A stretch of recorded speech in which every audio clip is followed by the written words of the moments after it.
which is the economic argument. I think if people had been persuaded that from 2008 to now the quantitative easing program had worked and everything was fine now, because don't forget we were promised by the Tories that by now we wouldn't have any more cuts, everything would be finished.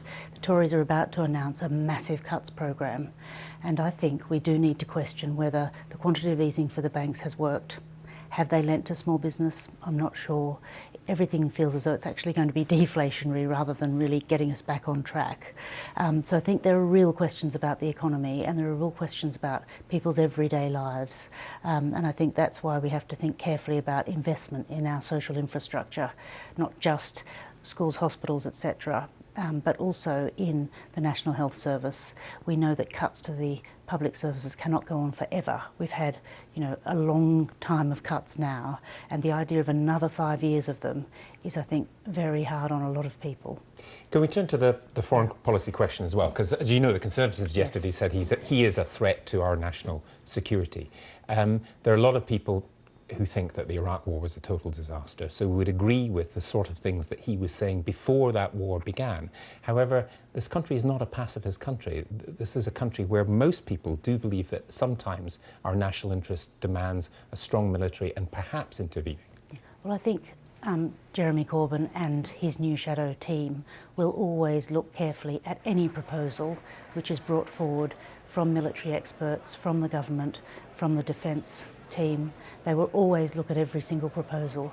But if we're talking, for example, about going into a four-way civil war, I don't believe that that is the sort of thing that would necessarily have the whole country's support, because a four-way civil war, are you helping Assad, for example? Are you helping IS? Who are you helping in that scenario? Things are very, very complex, and the something must be done, and the definition of something must be done, dropping more bombs. There are real question marks now about whether, in the case of Syria, which is I think what you're referring to, because we will be debating it in the autumn in Parliament, there are real questions there about whether that something should be military intervention.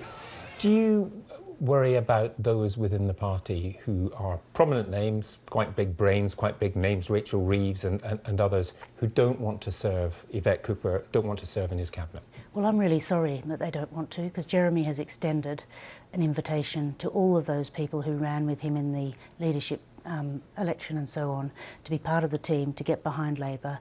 I think the members of the Labour Party have challenged us as parliamentarians to be united, to get together behind the candidate who they have chosen, and we must do that, because otherwise then there's going to be a complete breakdown with the democratic mandate within the Labour Party. There is one other issue which will undoubtedly come up over coming months, which is the loyalty question, because there are those within the Labour Party who say Jeremy Corbyn has been a serial rebel. He has not been loyal to the party leadership through the years. Maybe that's one of the reasons why many people like him. But he will demand a degree of loyalty in Parliament, will he not? And why should he receive that from people? Well, I know that he now has Rosie Winterton, who was the